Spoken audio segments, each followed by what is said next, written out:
آپ حضرات سے گزارش ہے کہ تھوڑا تھوڑا ذرا آگے آ جائیں اور یہ جو خالی جگہ ہے اسے پر کر لیں تاکہ ذرا مجلس کا ماحول بن سکے. ایک صلوات پڑھیں محمد وعلیہ.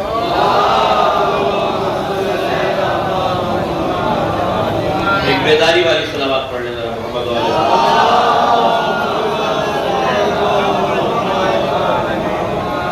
مومنین کرام، عزاداران امام مظلوم، اہل عزا، اہل بلا، تمام تعریفیں، ہر قسم کی حمد اور توصیف و تعریف پروردگار عالم کے لیے، معبود حقیقی کے لیے، عزتوں کے خالق کے لیے، لم یزل کے لیے، رب حق توحید صمدی کے لیے، اس معبود کے لیے، اس پروردگار عالم کے لیے، اس اللہ کے لیے کہ جس کی عظمت اور جس کی جبروت کے سامنے مصطفیٰ اور مرتضیٰ جیسی ہستیاں بھی سجدہ ریز نظر آتی ہیں، اور لا تعداد، لا محدود، انگنت، انتھک، لگاتار، مستقل، پیہم، بے انتہا، لا محدود، لا متناہی رحمتیں نازل ہوں محمد و آل محمد کی مقرب ترین ہستیوں.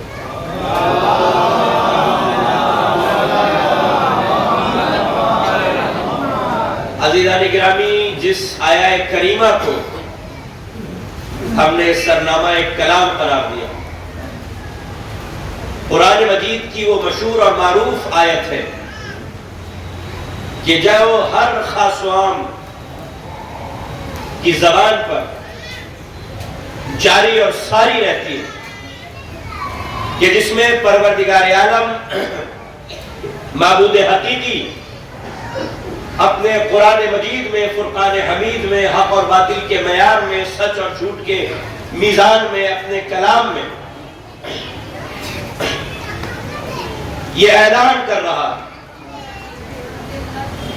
کہ ان الصلاۃ تنہا عن الفحشاء والمنکر، وہ نماز ہے، بس نماز کہ جو ہر قسم کے فحش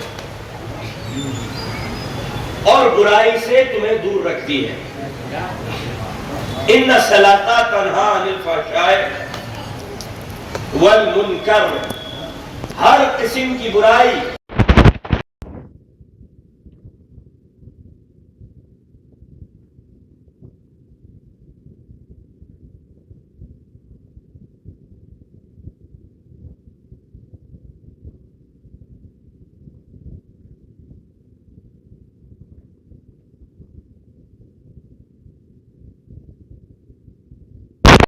وجہ اللہ، علم اللہ، لسان اللہ، ید اللہ، جم اللہ، خاصت اللہ، خزائن اللہ، سر اللہ، شاہ ولایت، شیر مردہ، شاہ یزدہ، قوت پروردگار، عرش پہ اولا، قدیر کا مولا، ساقی کوثر، امیر المومنین علی ابن ابی طالب علیہ السلام. میرے مولا نے یہ فرمایا نماز کے حوالے سے، صلاۃ کے حوالے سے، کہ نماز دین کا ستون ہے،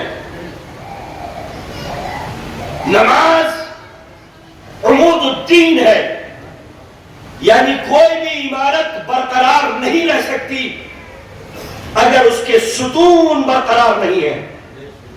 تو ہمارے اعمال کی عمارت باقی نہیں رہے گی اگر نماز کا ستون نہ ہو، ذکر الہی کا ستون نہ ہو. اس کو قائم کرنا ہے، دائم کرنا ہے. یہ ہر مسلمان کی ذمہ داری ہے کہ نماز قائم کرے.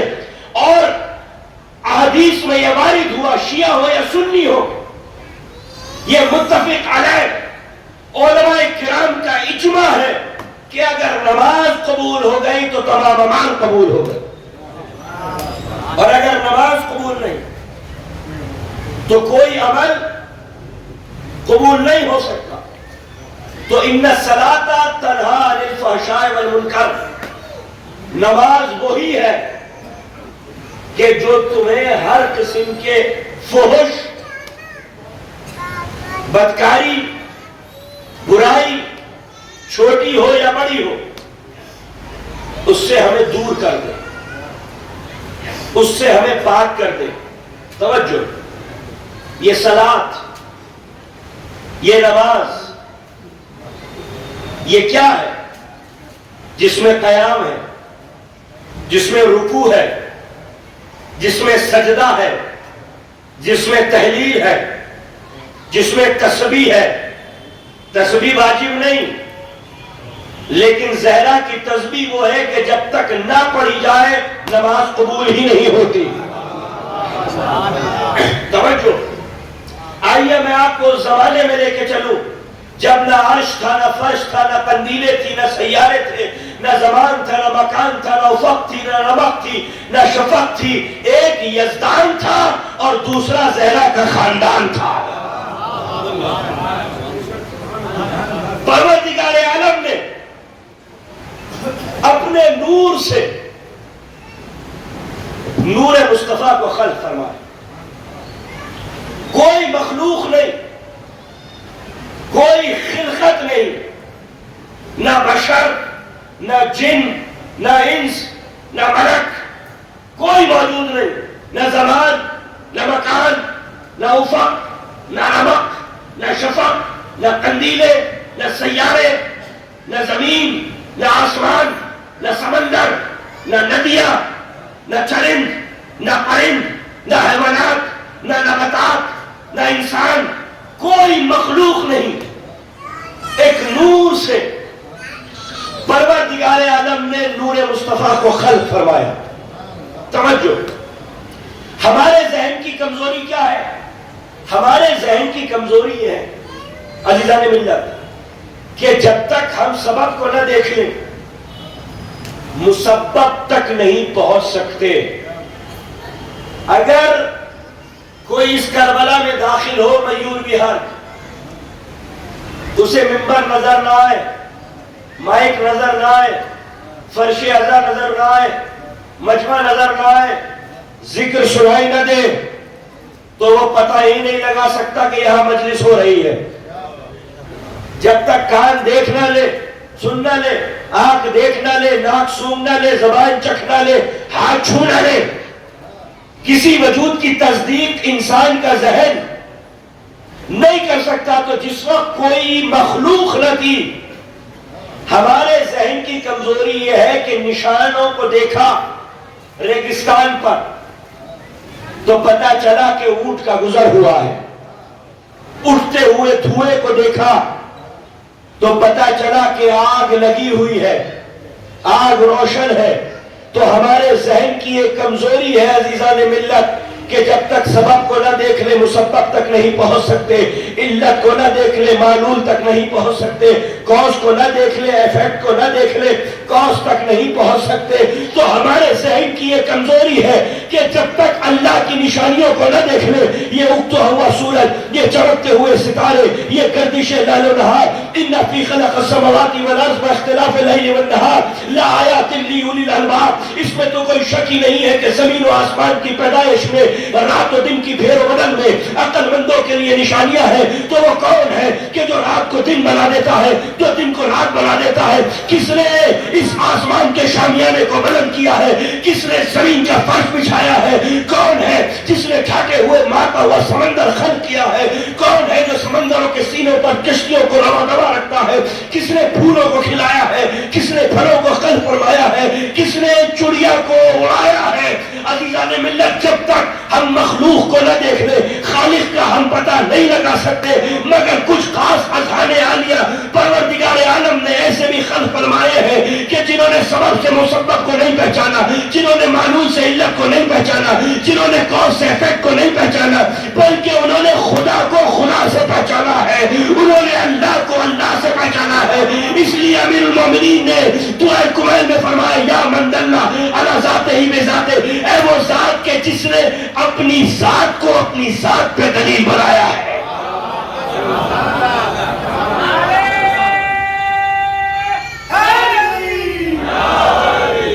تو ہم جب تک مخلوق کو نہ دیکھیں، ہمیں پتہ کیسے چلا کہ اللہ ہے، معبود ہے، خالق ہے؟ ہم نے اس کی نشانیوں کو دیکھا. سنورہم آیاتنا فی الآفاق وفی انفسہم حتی یتبین لہم انہ الحق.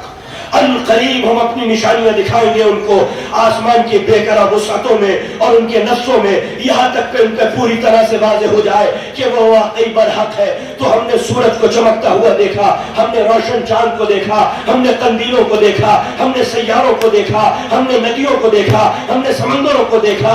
ہم نے دیکھا کہ کون ہے کہ جو بیج کو درخت بنا دیتا ہے، کون ہے جو درخت پہ پھلوں کو ظاہر کر دیتا ہے، کون سی ذات اور ہستی ہے جس نے پھولوں کو کھلایا ہے، کس نے پھلوں میں رنگ بھر دیے ہیں اور پھولوں میں خوشبو پیدا کر دی ہے. تو ہم نے اللہ کو اس کی نشانیوں سے پہچانا ہے.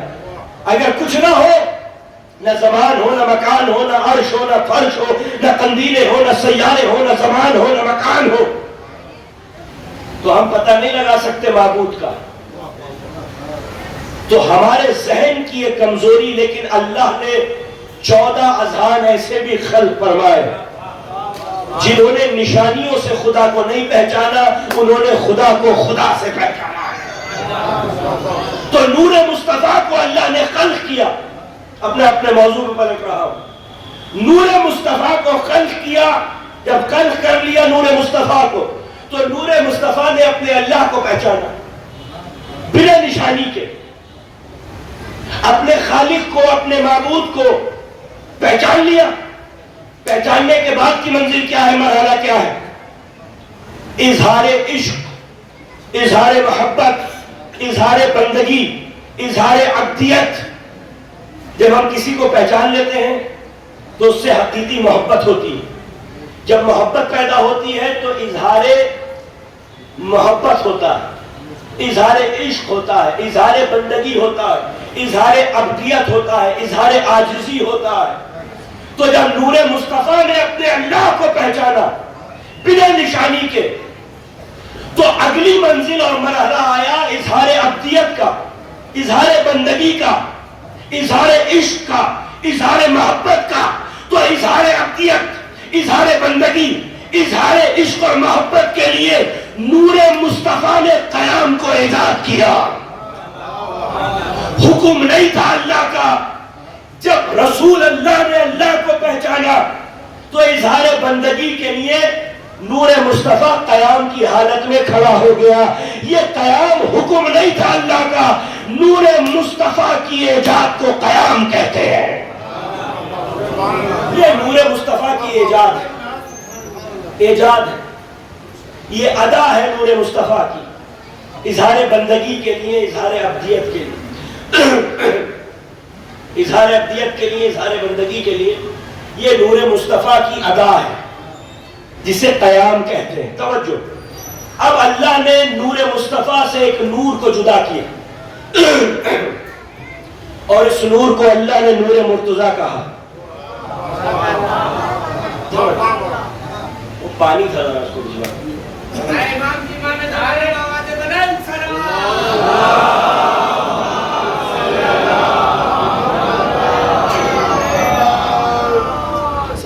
میں ابھی طویل مسافت کے بعد ہندوستان پہنچا ہوں اور اتفاق سے بہت علیل تھا، بیمار تھا، مگر ہمارے سجاد رضا صاحب ہمارے بھائی ہیں، ہمارے دوست ہیں، ہمارے ساتھی ہیں، ان کا حکم تھا تو میں آپ حضرات کی خدمت عالیہ میں پیش ہوا ہوں.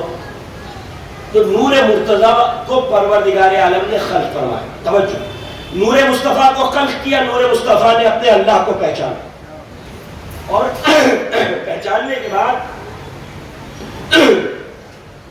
پہچاننے کے بعد اظہار بندگی کے لیے قیام کو ایجاد کیا. اب نور مصطفیٰ سے نور مرتضیٰ کو جدا کیا. نور مرتضیٰ نے اللہ کو پہچانا اور تائید کی نور مصطفیٰ کی، جو آپ نے پہچانا ہے وہ حق پہچانا ہے. جو نبی نے پہچانا وہ علی نے پہچانا. ورنہ اگر حقیقت نہ ہو تو آپ کچھ اور سمجھتے ہیں، ہم کچھ اور سمجھیں گے، لیکن اگر حقیقت ایک ہوگی تو جو آپ نے پہچانا، اگر عقل معصوم ہے وہ میں نے پہچانا، تو جو نور مصطفیٰ نے پہچانا وہ نور مرتضیٰ نے پہچانا، اپنے اللہ کو، اپنے معبود کو، اپنے خالق کو۔ نور مصطفیٰ نے ایجاد کیا قیام کو، اور نور مرتضیٰ نے اپنے اللہ کو پہچاننے کے بعد اظہار بندگی کے لیے رکوع کو ایجاد کیا۔ نور مرتضیٰ رکوع کی حالت میں اظہار بندگی کے لیے، اظہار عبدیت کے لیے، اظہار عشق اور محبت کے لیے رکوع حکم نہیں تھا اللہ کا۔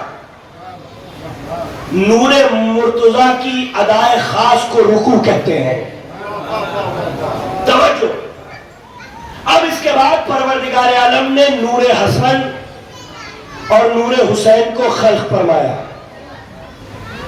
نور حسن نے جو پہچانا وہ نور حسین نے پہچانا، جو نور حسین نے پہچانا وہ نور حسن نے پہچانا۔ ایک وقت، ایک ساتھ، ایک وقت جو حسن نے پہچانا وہ حسین نے پہچانا، جو حسین نے پہچانا وہ حسن نے پہچانا۔ جب دونوں نے اپنے اللہ کو پہچان لیا تو حکم نہیں تھا اللہ کا، بلکہ اظہار بندگی کے لیے، اظہار عقیدت کے لیے، اظہار محبت کے لیے، اظہار عشق کے لیے حسن اور حسین کے انوار سجدے کی حالت میں گر گئے۔ یہ سجدہ حکم نہیں تھا اللہ کا، بلکہ حسنین کی ادا کو سجدہ کہتے ہیں۔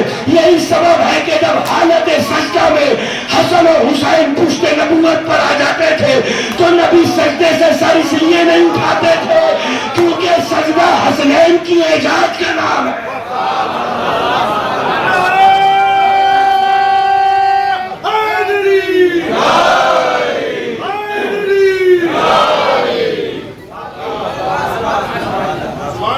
قیام نور مصطفیٰ کی ایجاد، یہ میں اپنے دل سے نہیں پڑھ رہا، اپنی فکر سے نہیں پڑھ رہا، حدیث قدسی کی روشنی میں پڑھ رہا۔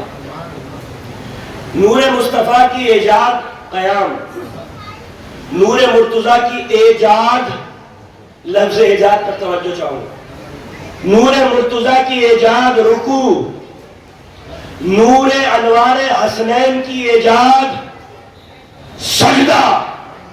اب چار ہستیوں نے اپنے رب کو پہچانا، کسی نے قیام ایجاد کیا، کسی نے رکوع ایجاد کیا، کسی نے سجدہ ایجاد کیا۔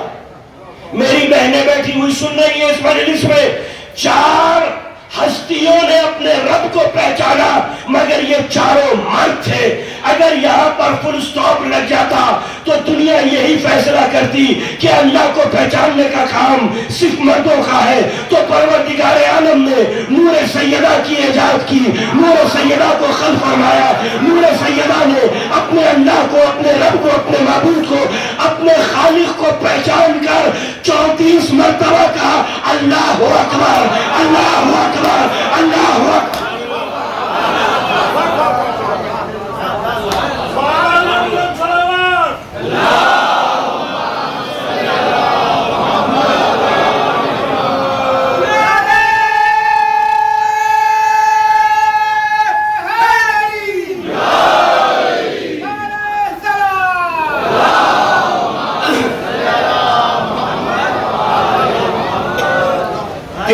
مرتبہ کہا سبحان اللہ، سبحان اللہ، پاک ہے وہ ذات، سبحان اللہ، الحمدللہ۔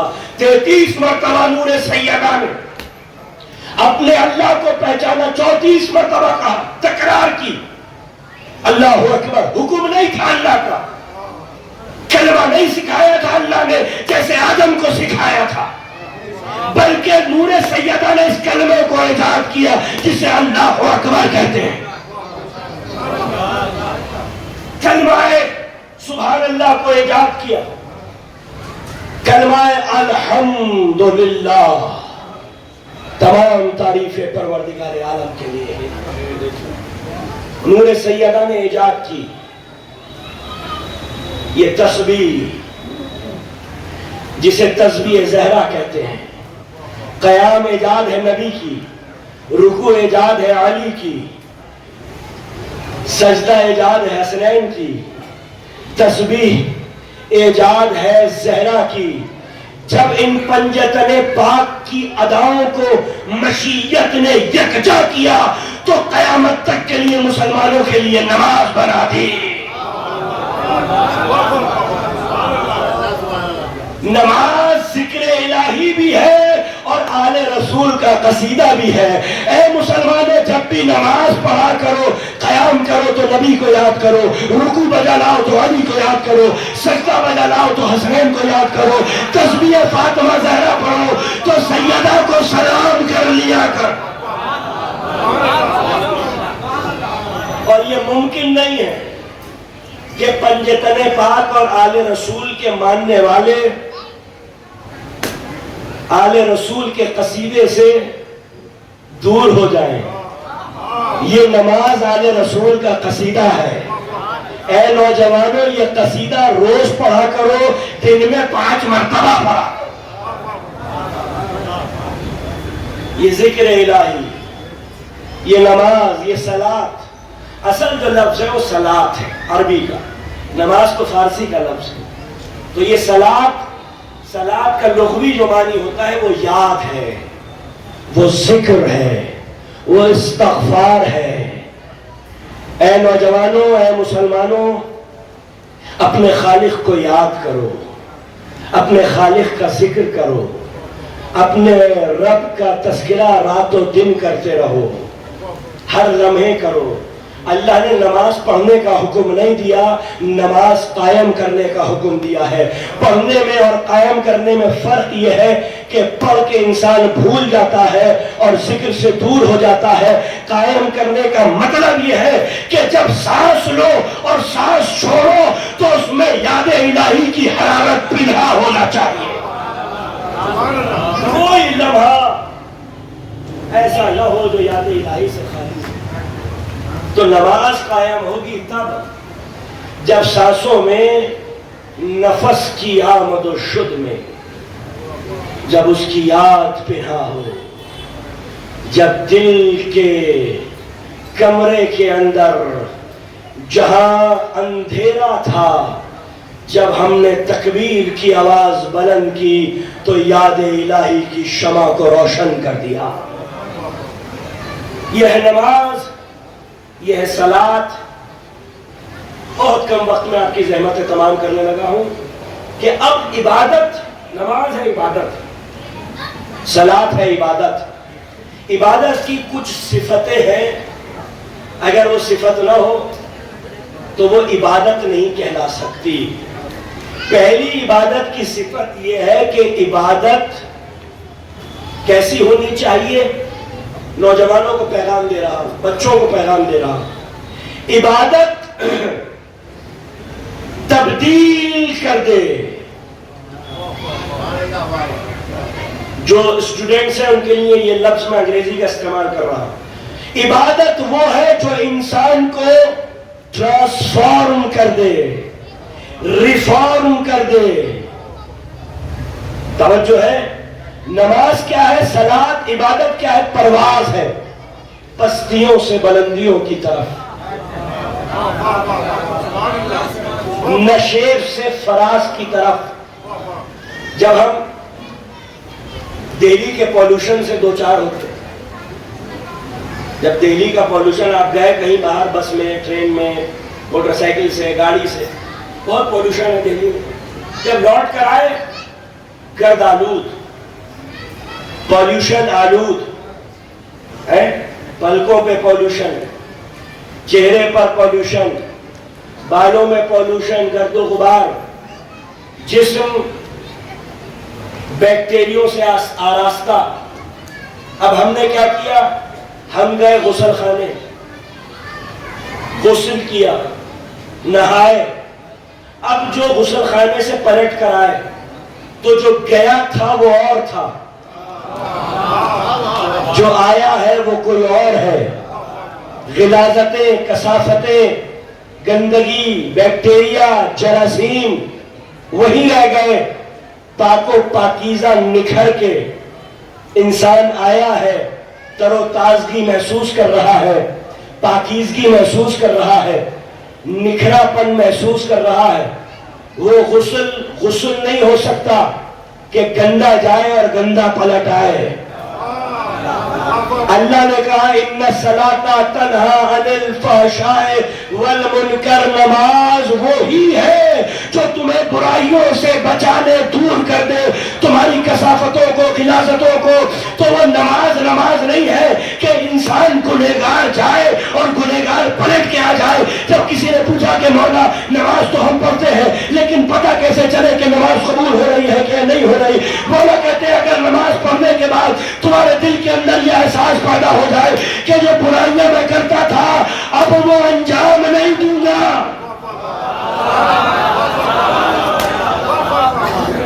گندی روح لے کے گئے تھے، پاک و پاکیزہ روح لے کر آئے ہیں، کردار میں نکھار آ گیا، کریکٹر میں سدھار آ گیا، تبدیل کر دیا عبادت نے، ٹرانسفارم کر دیا عبادت نے، ریفارم کر دیا عبادت میں۔ اگر عبادت ریفارم کر رہی ہے اور بشر کو ٹرانسفارم کر رہی ہے تو وہ عبادت ہے، ورنہ اگر ٹرانسفارم نہیں کر رہی، ریفارم نہیں کر رہی تو وہ اٹھک بیٹھک تو ہو سکتی ہے، نماز نہیں ہو سکتی، وہ فاقہ تو ہو سکتا ہے، روزہ نہیں ہو سکتا، وہ چیریٹی تو ہو سکتی ہے، زکوٰۃ نہیں ہو سکتی، وہ وزٹ ٹو مکہ تو ہو سکتا ہے مگر حج نہیں ہو سکتا۔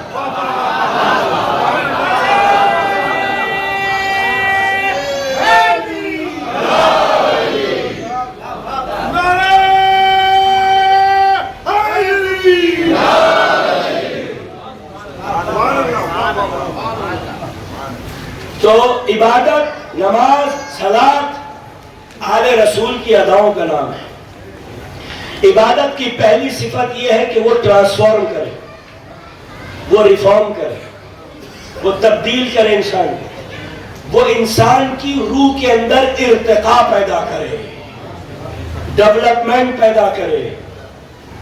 مثال کے طور پہ جہاز اگر ہوائی پٹی پہ چلا جا رہا ہے اور پرواز اس میں پیدا نہیں ہو رہی ہے تو اس کا مطلب اس نے جو رن وے پہ محنت کی وہ رائے گا چلی گئی۔ اچھا میرے بزرگ بھی بیٹھے ہوئے ہیں، کچھ ان کے زمانے کی مثال بھی دیتا چلوں۔ اب پتہ نہیں بچے گاؤں جاتے ہیں نہیں جاتے، کولو کا بیل دیکھا ہے؟ کولو کا بیل جو ہے تیل نکالتا ہے، وہ کیا کرتا ہے؟ وہ گول گول گھومتا رہتا ہے، کولو کا بیل۔ یہ بھی حدیث کی روشنی میں بیان کر رہا ہوں۔ کولو کے بیل کسے کہتے ہیں؟ کولو کا بیل اسے کہتے ہیں کہ جو سفر تو کرتا ہے مگر کسی منزل پر نہیں پہنچتا، گول گول گول گول چکر لگاتا ہے۔ امام نے فرمایا جو عبادت کرے اور اس کے اندر پاکیزگی پیدا نہ ہو تو اس کی مثال کولو کے بیل کی طرح ہے کہ جو سفر تو کرتا ہے مگر کسی منزل پر نہیں۔ عبادت وہ ہے جو کسی منزل پر پہنچا دے۔ اب چلے جا رہا ہے انسان، محنت کرتا جا رہا ہے لیکن کسی منزل پر نہیں پہنچا تو وہ عبادت بیکار ہے۔ وہ عبادت رائے گاہ جا رہی ہے جس میں پرواز نہ ہو، جس میں ارتقاء نہ ہو، جس میں ڈیولپمنٹ نہ ہو، جس میں ریفارم نہ ہو، جس میں ٹرانسفارم نہ ہو۔ ٹھیک ہے؟ دوسری صفت عبادت کی بس زحمت تمام۔ آخری نقطہ زحمت تمام۔ اب یہ مولا کا دیکھیے کرم تھا کہ میں بخار میں مبتلا تھا لیکن الحمدللہ اچھا خطیب وہی ہوتا ہے جو اپنی تھکن اور بیماری ممبر پر آ کر دور کرے، بستر پہ نہیں۔ دوسری صفت عبادت کی یہ ہے کہ عبادت میں مزہ آنا چاہیے۔ اب ماشاءاللہ آپ لوگ محظوظ ہو رہے ہیں نا، چہرے کھل رہے ہیں آپ لوگوں کے، ذکر کر رہا ہوں۔ اب مثال کے طور پہ میں ہوں بیمار، مجھے ہے بخار، اب سجاد بھائی سیب کاٹ کے لائیں، میٹھا سیب، میں سیب کھاؤں مجھے کیسا لگے گا؟ کڑوا لگے گا. کیوں؟ کیونکہ جسم بیمار ہے. تو میٹھا سیب کڑوا معلوم ہوتا ہے. اگر جسم بیمار ہو میٹھی عبادت کڑوی معلوم ہوتی ہے. اگر روح بشر بیمار ہو، اسی لیے تو سلمان کہتے تھے اگر میں تجزیہ کرنا چاہتا تھا کہ کس کی روح بیمار ہے کس کی روح صحت مند ہے تو علی کا ذکر چھوڑ دیتا تھا. اگر چہرے پہ تبسم پھیل جائے تو روح صحت مند ہے، اگر چہرہ مرجھا جائے تو روح بشر بیمار ہو.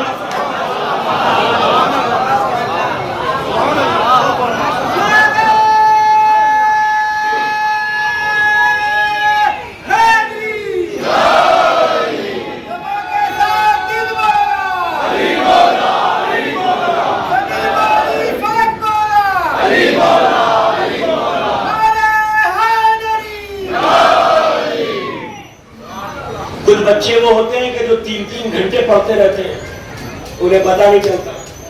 کچھ ہماری طرح نالائق ہوتے ہیں کہ 10 منٹ گزرے اور سر بوجھ محسوس ہونے لگا. تو یہ پڑھائی، یہ مطالعہ، یہ بوجھ کیوں معلوم ہوا؟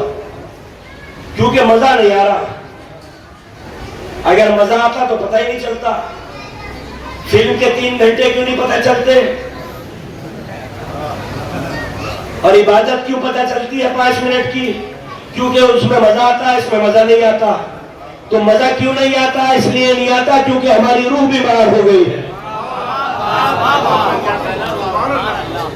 اگر روح صحت مند ہو جائے تو پھر عبادت میں مزہ آنے لگے، ورنہ یہ کیسے ممکن ہے؟ اب دیکھیں مولا کا ایک جملہ یاد آ رہا ہے مجھے. کسی نے پوچھا کہ عبادت قبول ہو رہی ہے پتہ کیسے چلے؟ یہ آخرت میں فائدہ دے گی پتہ کیسے چلے؟ مولا کہتے وہ عبادت جو دنیا میں مزہ نہیں دیتی وہ آخرت میں جزا نہیں دیتی. آخرت میں وہی عبادت جزا دے گی جو دنیا میں مزہ دے گی. تو عبادت میں لطف آنا چاہیے، روحانی لطف محسوس ہونا چاہیے انسان کی روح. یہ عبادت. اور آل رسول سے بڑھ کر کون ہے جو عبادت کا مفہوم سکھانے آیا؟ سید سجاد کے مصائب ہو چکے ہیں، لیکن آئیے میں آپ کو ایک ایسی عبادت بھی دکھاؤں. دیکھیے عبادت کے لیے حالات درکار ہیں. بیمار کی عبادت اور ہوتی ہے، صحت مند کی عبادت اور ہوتی ہے. سر میں درد ہے، جسم میں بخار ہے، آپ عبادت نہیں کر پائیں گے زیادہ. لیکن کتنی عظیم درسگاہ ہے کربلا، جس نے ہمیں یہ بتایا ہے کہ ایک عابد شب زندہ دار ایسا بھی تھا کہ بیمار ہے، قیدی ہے، اسیر ہے، غمزدہ ہے، مگر اس کی نماز شب بھی قضا نہیں ہوتی. ظاہر سی بات ہے ایسے باپ کا بیٹا کہ جو سب کچھ لٹا کے سجدے میں سر رکھ کے کہتا ہے پروردگار جس نے تجھے کھو دیا اس کو کیا مل گیا، اور جس نے تجھے پا لیا اس نے کیا کھو دیا. وہ امام حسین جو شہید ہو کر تصدیق کر رہے ہیں اس کے وجود کی کہ پروردگار حسین اگر تیرے وجود پہ یقین کامل نہ رکھتے،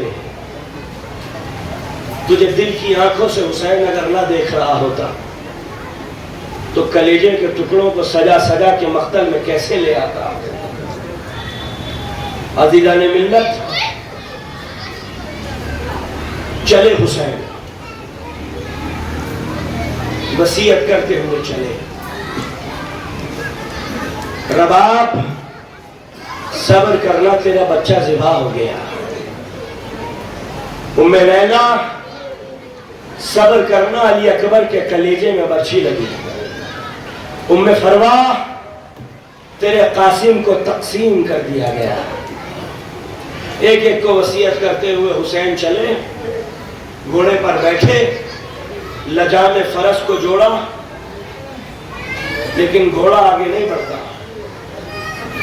امام کہتے ہیں مجھے معلوم ہے تو بھی تو میری طرح پیاسا ہے، تو بھی تو لاشیں اٹھا اٹھا کر تھک گیا ہوگا، حسین تجھے آخری زحمت دینا چاہتا ہے، مجھے میری قتل گاہ تک پہنچا دے۔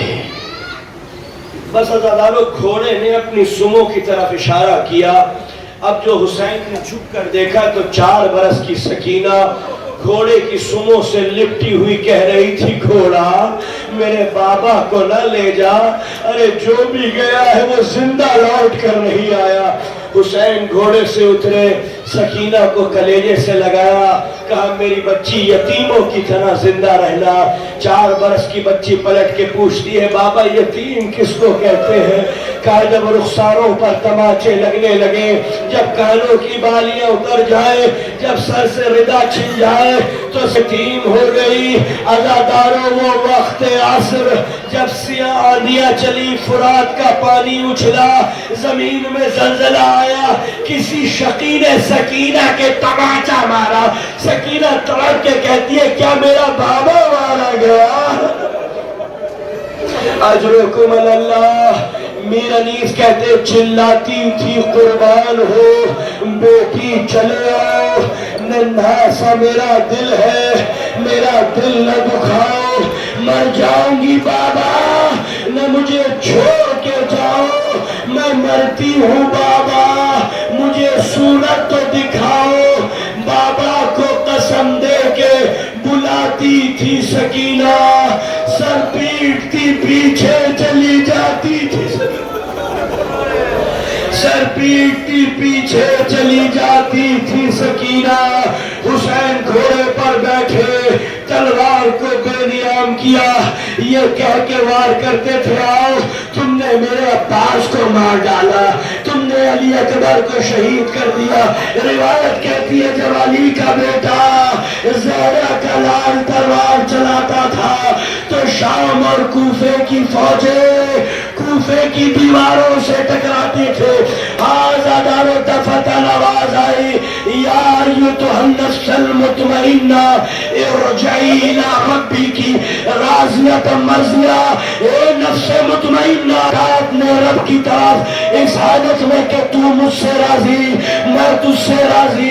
حسین نے یہ کہتے ہوئے تلوار کو نیام میں رکھا کہ انا للہ و انا الیہ راجعون۔ عزاداروں پھر کیا تھا؟ کوئی تیر مارتا تھا، کوئی تیغ مارتا تھا، کوئی تبر مارتا تھا، اور جس کے پاس کچھ نہ تھا وہ حسین کو پتھر مارتا۔ میر انیس کہتے پاؤں ہر بار رکابوں سے نکل جاتے تھے، یعنی کہتے تھے مولا اور سمجھ، پاؤں ہر بار رکابوں سے نکل جاتے تھے، یعنی کہتے تھے مولا اور سمجھ جاتے تھے۔ کسی نے کاندھے پر تلوار ماری، کسی نے پسلیوں میں نیزے پہ بس کیے، کسی نے گلے میں تیر مارا، کسی نے پیشانی پہ تیر مارا۔ 999 زخم حسین کے جسم مبارک پر، حسین زین پر ڈگمگانے لگے، حسین زین سے زمین پر گرے، عرض کربلا لرزنے لگی۔ ہاذا شمر خنجر کو کند کرتا ہوا چلا۔ کسی نے پوچھا شمر جب کسی کو ذبح کیا جاتا ہے تو خنجر پہ دھار کی جاتی ہے، تو خنجر کو کند کیوں کر رہا ہے؟ کہتا میں خنجر کو کند اس لیے کر رہا ہوں تاکہ میں جب حسین کو ذبح کروں تو زہرا کے لال کو زیادہ سے زیادہ اذیت ہو سکے۔ مگر عزادارو ہمت نہیں ہے شمر میں کہ حسین کے نزدیک جائے۔ بس عزادارو ایک ترکیب سوچی، کہتا ہے فوجیں اشقیاء خیموں میں آگ لگا دو، زینب کی چادر چھین لو۔ یہ سننا تھا کہ حسین کے جسم میں تھرتھری پیدا ہو، آنکھوں کی پتلیاں خیموں کی طرف حسین نے گھما کے کہا ابھی حسین زندہ ہے۔ حسین کو یہ گوارا نہیں ہے کہ حسین کے جیتے جی کوئی کوئی زینب کی چادر کی طرف نظر اٹھا کے دیکھے. ھذا دار الغرس کہ شمر نزدیک آیا, پشت پر اپنا گھٹنا رکھا, امام کے بالوں کو ہاتھوں میں لیا, رک رک کر رگے گردن کاٹتا تھا, اور امام فرد درد سے کبھی آنکھیں بند کرتے تھے, کبھی آنکھیں کھولتے.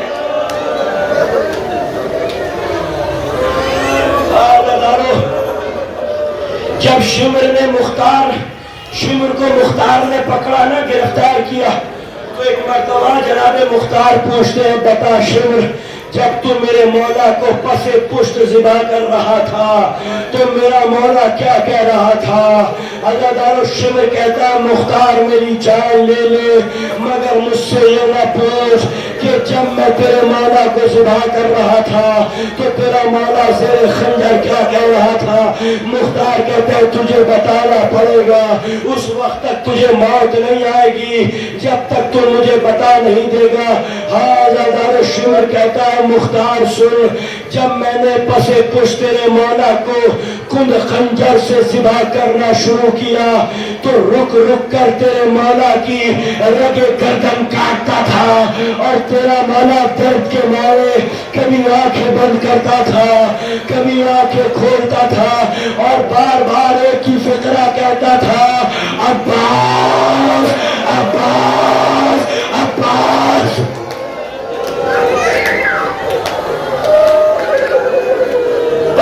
ضربے لگائی, سر تن سے جدا ہوا. سید سجاد نے خیمے کا پردہ ہٹایا, باپ کا سر مو کے سینہ پر, السلام علیکہ یا ابا عبداللہ. ایک دکھیاری ماں عرش سے فرش پر آ گئی, اے دشت کربلا میرا بچہ ہے بے خطا, اے عرض نینوا میرا بچہ ہے بے خطا, اے گہرے بے وفا میرا بچہ ہے بے خطا. اجرکم اللہ اجرکم اللہ. 11 محرم کو جب جناب زینب چلی نا تو ایک مرتبہ حسین کے لاشے پر پہنچی, دیکھا بھائی کا لاشا بے گور و کفن پڑا ہوا. ایک مرتبہ جناب زینب کہتی ہے, بھیا تیرا امامہ کون لے گیا, تیری ردا کون لے گیا, تیری ابا کون لے گیا, تیرا پٹکا کون لے گیا, تیرے نانائن کون لے گیا, تیری انگوٹھی کون لے گیا, تیری انگلی کون. عزادارو, جب ظالم نے حسین کو لوٹا نا تو اتنے زخم تھے حسین کی انگلی پر کہ انگلی سوجی ہوئی تھی. جب ہاتھ سوجا ہوا ہوتا ہے تو انگوٹھی اتر نہیں سکتی. حسین کے ہاتھوں کی انگوٹھی سنان نے اتارنا شروع کی مگر اتار نہ سکا. ظالم پتھر لے کر آیا, حسین کی انگلی کو پتھر پہ رکھا, دوسرا پتھر حسین کی انگلی پر رکھا. ظالم نے ایسی لگائی بھی رہ گیا.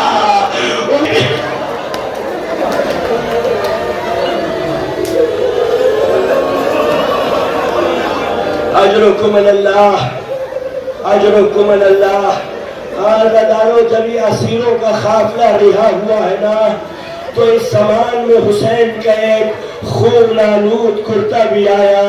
زینب نے آنکھوں سے مس کرنا شروع کیا, بھیا کا خون آلود کرتا اپنے سامان میں رکھا.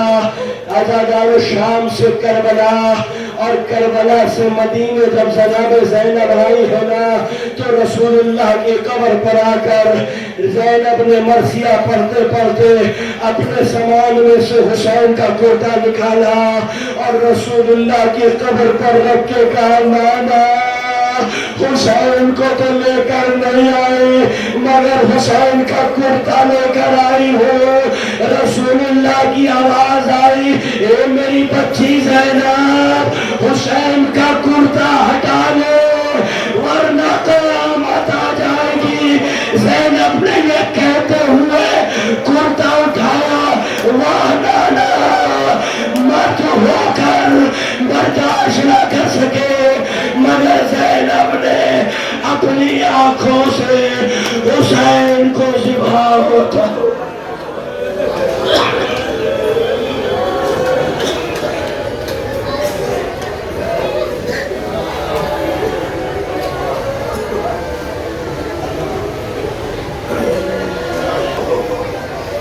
سيعلم الذين ظلموا أي منقلب ينقلبون إنا لله وإنا إليه راجعون رضا بقضائه وتسليما لأمره.